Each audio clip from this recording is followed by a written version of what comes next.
Il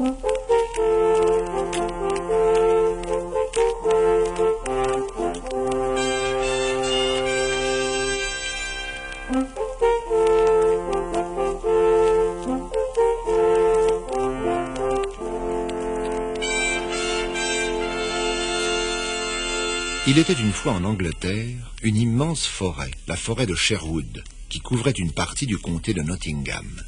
Elle était si profonde, si épaisse, que plusieurs centaines de hors-la-loi y vivaient cachés, groupés autour de leur chef Robert Hood, plus célèbre sous le nom de Robin des Bois.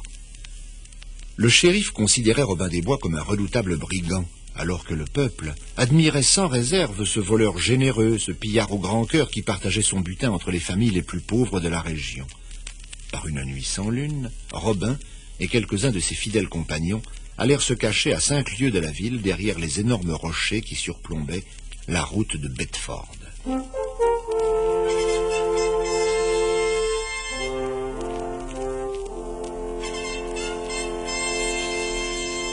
Mes amis, le convoi de ce damné shérif ne va plus tarder. Je vous rappelle qu'il y a 3 chariots. Le premier et le troisième sont remplis de vivres. Jambon, brioche, confiture et poissons séchés. Oh là là, ouais. Et le deuxième est plein d'or. Oh, c'est celui-là qui nous intéresse. Oui. Mais bien entendu, nous allons nous emparer des 3. Ah ben bien sûr. N'oubliez pas qu'il doit y avoir au moins 6 hommes armés avec les conducteurs. Il faudra faire vite. Oh là là, ouais. Vous avez tous retenu les consignes? Ah ouais. Tuc, qu'est-ce que tu dois faire? Dès que j'entends les chevaux, je vais me poster au beau milieu de la route avec ma lanterne. Oui. Le convoi s'arrête. Et puis je raconte une histoire à l'homme du premier chariot. Il suffit que tu le retiennes un petit instant, le temps de lui dire que tu veux te rendre à la ville, que tu as mal aux pieds ou aux genoux. N'importe quoi pourvu qu'il t'écoute. Petit Jean. Ouais. Que fais-tu dès que le convoi est arrêté? Je m'occupe du deuxième conducteur. Parfait. Et vous autres, à la seconde où Petit Jean attaque, vous encerclez le troisième chariot. Mais attention! Je veux tous les hommes du shérif vivants. Oh. Assommez-les à moitié, étranglez-les un petit peu, mais surtout pas de flèches, ni de poignards. Je les veux en bon état. Ah bon, on les ramènera vivants, ouais. On les prendra après. Ouais, c'est ça. La photo. Taisez-vous. Et voilà. Tuc, va vite mettre en place, avec ta lanterne. Vous autres, descendez derrière moi. Et tenez-vous prêts.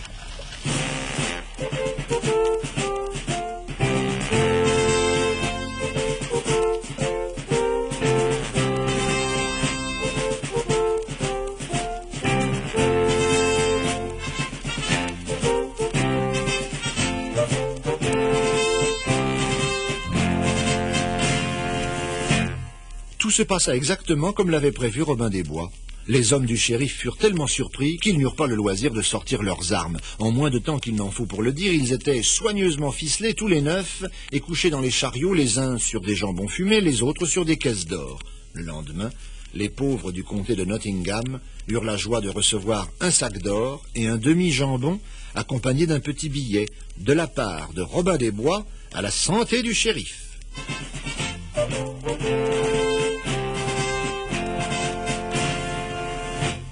Elle était bien mauvaise, la santé du shérif de Nottingham. Les exploits de Robin des Bois lui donnaient de gros soucis. Ce diable d'homme semblait insaisissable. Aussi ce matin-là, le shérif prit une grave décision.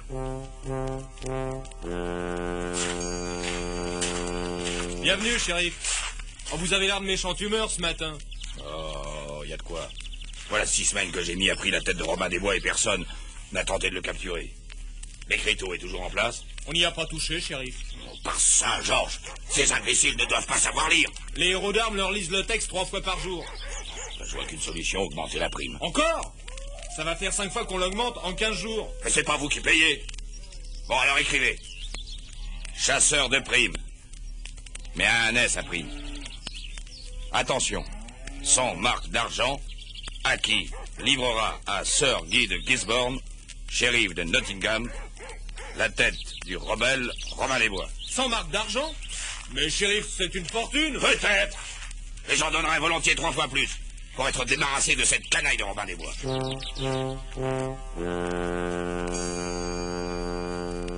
Ce malheureux shérif n'avait rien compris. Même pour 100 000 marques d'argent, personne dans le comté n'aurait consenti à livrer Robin des Bois, car ce rebelle était avant tout un bienfaiteur, qui avait l'excellente habitude de partager son butin entre les pauvres gens. Robin des Bois, c'était le brigand bien-aimé. Notre shérif est gros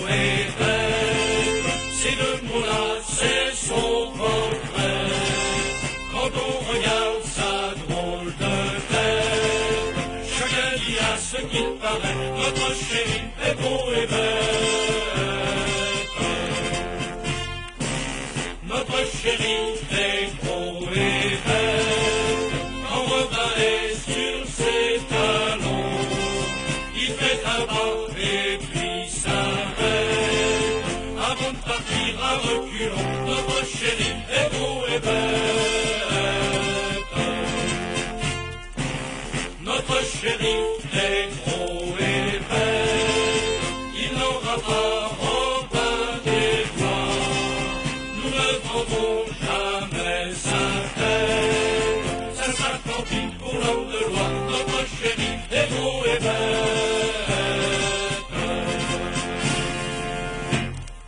Fatigué de poursuivre Robin des Bois et furieux de le voir triompher régulièrement, le shérif étudia un plan sans défaut qui allait lui permettre de capturer son ennemi. Il commença par convoquer Sir William de Gisborne, son frère aîné.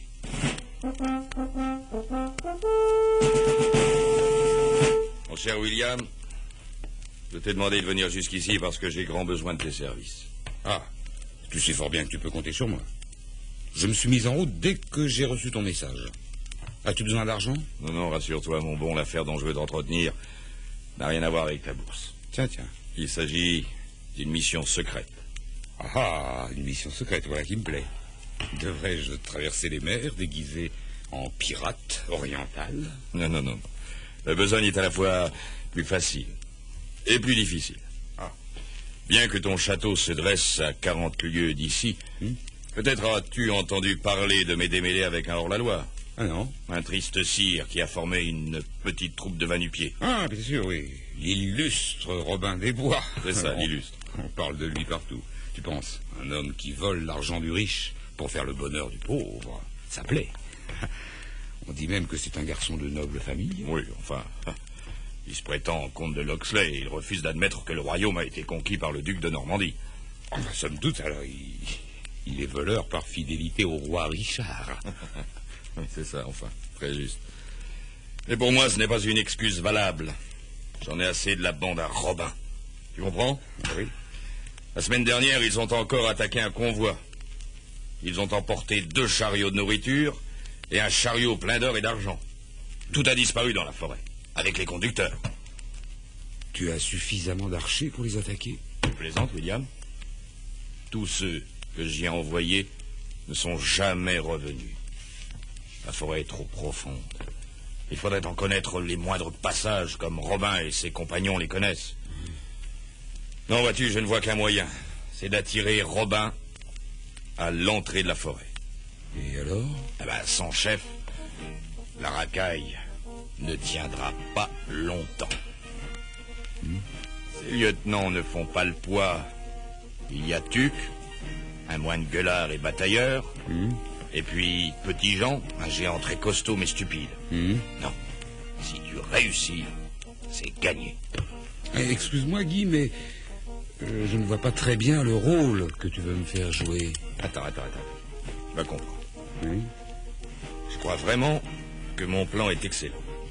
Écoute, D'abord, Robin des Bois ne t'a jamais vu. c'est sûr. C'est très important. Je vais te confier le commandement d'une petite troupe. Je t'ai choisi mes 20 meilleurs archers. Vous serez tous habillés comme des chasseurs. Un de mes hommes te guidera jusqu'à l'entrée nord de la forêt de Sherwood. Tu t'avanceras seul vers le guetteur et tu lui expliqueras, bien poliment, que tu es étranger, que tu chasses avec tes gens, que tu t'es perdu et que tu voudrais traverser la forêt pour rejoindre le pont de Trent. Mais aussitôt, l'homme va me menacer. Il va crier. Mais c'est ce qu'il faut. Tu dois absolument créer un incident pour que Robin, en entendant du bruit, vienne jusqu'à toi. À la limite de cette fichue forêt. Bon, admettons. Hein. Il s'approche et après... À ce moment-là, tu appelles tes gens. Voyant arriver des chasseurs, Robin ne se méfiera pas. Et crac, vous lui sautez dessus et tu me l'apportes ficelé comme un saucisson. Avant même qu'il ait eu le temps de voir ce qui lui arrivait. Mon cher Guy, c'est un jeu d'enfant. Robin des Bois est un brigand qui vient voler notre bel argent. Pour engraisser toute sa racaille, Robin des Bois est une canaille. Nous le pendrons, Robin des Bois est un fripon. Robin des Bois est un coquin qui court partout soir et matin pour distribuer de l'or aux vieillards. Robin des Bois est un pillard. Nous le pendrons, Robin des Bois est un fripon. Robin des Bois est un bandit qui s'entoure d'une bande d'amis pour la bagarre et la querelle. Robin des Bois est un rebelle. Nous le pendrons, Robin des Bois est un fripon. 3 jours plus tard, le soleil se levait sur la forêt de Sherwood lorsque le guetteur de service vit arriver un cavalier en tenue de chasse. Que viens-tu faire ici, étranger? Je chassais avec mes gens lorsque je me suis perdu. Je connais fort mal le pays. Mais on m'a dit qu'en traversant la forêt de Sherwood, j'avais une chance de retrouver le pont de Trent. Peux-tu m'indiquer le chemin? Non, étranger. Et je me demande qui a pu te dire une ânerie pareille. Dans ce coin, tout le monde sait qu'on ne traverse pas la forêt de Sherwood. Tiens, et pourquoi, s'il te plaît? Parce que c'est le domaine de Sir Robin, comte de Locksley. Ah, tu veux parler peut-être de ce brigand sans foi ni loi dont la tête est mise à prix? Exactement, étranger. Je veux parler de Robin des Bois, le défenseur des pauvres gens. Celui qui donne à ceux qui n'ont rien les dépouilles de ceux qui s'engraissent avec le travail des autres. Non, mensonge. C'est un brigand, hein, hors la loi. Il n'a aucun droit sur cette forêt. Je te donne l'ordre de me laisser passer.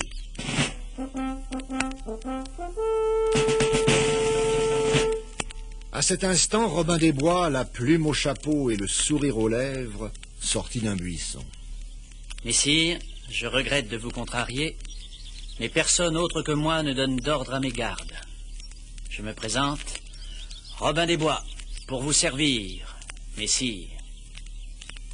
Je n'ai pas l'habitude de discuter avec des brigands. Ordonne à ce ribot de se retirer de mon chemin. J'entends traverser cette forêt. Messire, je suis désolé, mais vous ne passerez pas. La route est dangereuse pour les promeneurs. Dernier avertissement. Livre-moi passage ou j'appelle mes gens. Appelez qui vous voudrez, messire. Moi, j'appelle mes amis.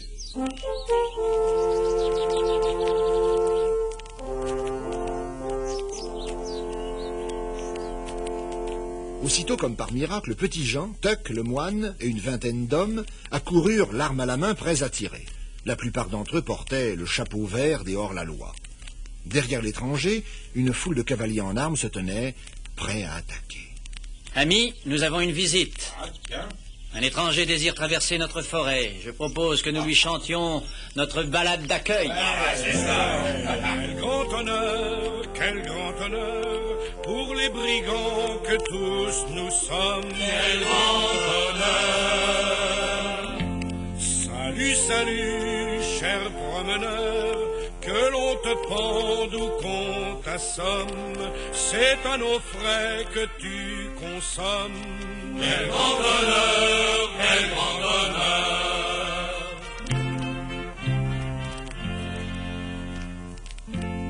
Quel heureux jour, dans notre camp d'humbles rebelles. Quel heureux jour.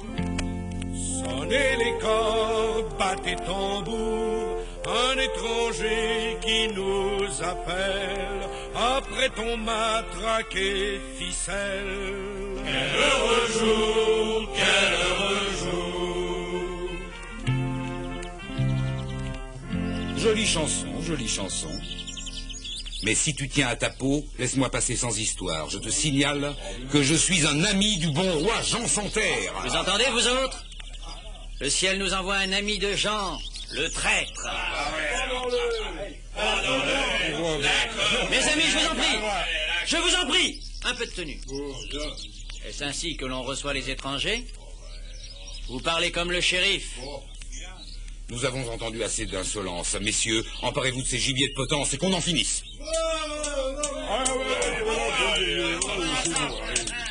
À peine l'étranger avait-il lancé cet ordre imprudent qu'une flèche lancée par Robin des Bois venait traverser son beau chapeau neuf très près de son crâne. Messire, je peux vous expédier ma seconde flèche en plein cœur ou dans l'œil gauche. Choisissez vous-même. Pendant ce temps-là, Petit Jean, Tuck et les meilleurs archers de la forêt envoyaient tour à tour leurs flèches dans les mains des faux chasseurs qui laissaient tomber sous la douleur leurs arcs et leurs épées. Un combat contre des soldats sans armes ne dure jamais bien longtemps. En quelques minutes, le noble étranger et ses gens se retrouvèrent attachés à des troncs d'arbres. Voilà du bon travail, Petit Jean. Merci à vous tous. Combien avons-nous de prisonniers? Par Saint-Georges, j'en ai corrigé 4, dont un sergent.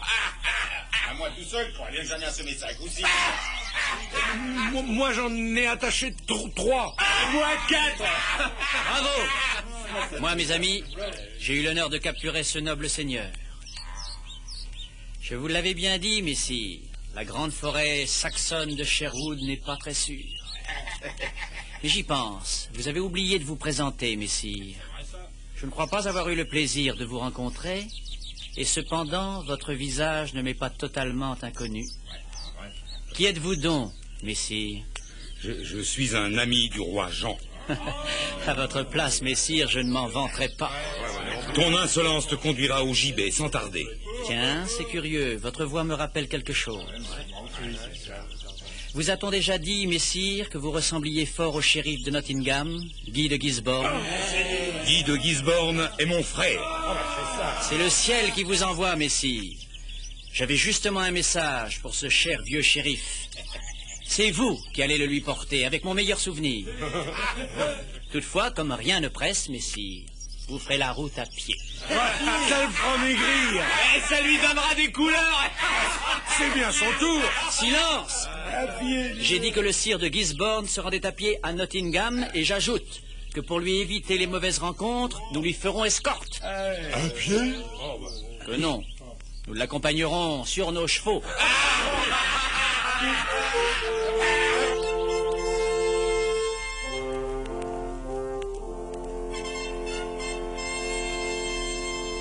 Lorsqu'ils se mirent en route, le frère du shérif, les mains attachées dans le dos, était en effet chargé d'un message. Sur une planche épaisse qui pendait à son cou, on pouvait lire « Robin des Bois offre 6 faisans, 1 daim et 12 sauvagines des forêts comtales à qui lui livrera les oreilles du shérif Guy de Gisborne. » Derrière lui, attachés les uns aux autres, marchaient ses hommes de garde. Les compagnons de Robin, à cheval, les escortaient en riant et en chantant.